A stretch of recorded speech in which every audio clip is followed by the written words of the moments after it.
పనిచేసి ఒక వ్యక్తి ప్రాణాలు కాపాడినటువంటి ఉదంతం, సమన్వయం చేసుకున్నటువంటి ఉదంతం. ఒక సినిమా స్టోరీ స్క్రీన్ ప్లే భాషలో చెప్పాలంటే చుట్టూ చీకటి, అర్ధరాత్రి 11:21 అతి తక్కువ సమయం, 2 జిల్లాల దూరం, కాపాడాల్సింది ఒక నిండు ప్రాణం, 3 కాకీలు ఒక్కటైన తరుణం, ఆ పైన సాధించిన విజయం.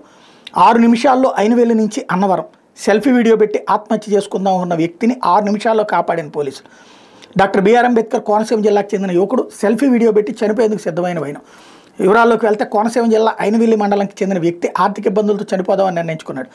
ఆ తర్వాత తనకు కావాల్సిన బంధువులకు సెల్ఫీ వీడియో పెట్టి ఉరివేసుకుని చనిపోదామని నిర్ణయించుకున్న సమయంలో పి గన్నవరం సీఐ భీమరాజుకు వచ్చిన సమాచారం మేరకు వెంటనే అతని ఫోన్ నెంబర్ని ట్రేస్ చేయడం కోసం ఐటీ కోర్లో పనిచేస్తున్న జాఫర్కి పంపించడం జరిగింది.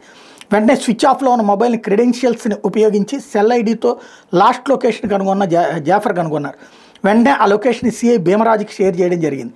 వెంటనే ఆ లొకేషన్ చూసిన సిఐ భీమరాజు కాకినాడ జిల్లా అన్నవరంలో లొకేషన్ రావడంతో వెంటనే అన్నవరం ఎస్ఐ శ్రీహరి గారిని లైన్లోకి తీసుకోవడం జరిగింది. అన్నవరం ఎస్ఐ శ్రీహరి వెంటనే వాళ్ళ సిబ్బందిని ఆ లొకేషన్కి పంపించడంతో పాటు ఆ వీడియో వెనకాల ఉన్న లాడ్జీ రూమ్ లాగా అనిపించడంతో అన్నవరంలో ఉన్న లాడ్జీ ఓనర్స్ గ్రూప్లో దాన్ని షేర్ చేసి వాళ్ళందరినీ కూడా అలర్ట్ చేయడం జరిగింది. వెంటనే ఓ లాడ్జీ యజమాని అతన్ని గుర్తించి సరిగ్గా ఉరివేసుకునే సమయంలో తలుపు బద్దలు కొట్టి అతను కాపాడడం జరిగింది. ఈ మొత్తం వ్యవహారం అంతా రాత్రి 11:21 నుంచి 11:27 మధ్యలో కేవలం 6 నిమిషాల వ్యవధిలో జరగడంతో ఓ నిండు ప్రాణాన్ని కాపాడడం జరిగింది. ఈ యొక్క ప్రయత్నంలో విజయం సాధించి ఆ వ్యక్తిని కాపాడిన సిఐ భీమరాజు గారు, అన్నవరం ఎస్ఐ శ్రీహరి గారు, ఐటీ కోర్ కానిస్టేబుల్ జాఫర్, అలాగే ఆ మొత్తం వ్యవహారానికి సంబంధించి అంత కష్టపడ్డందుకు ప్రతి ఒక్కళ్ళు అభినందిస్తున్నారు.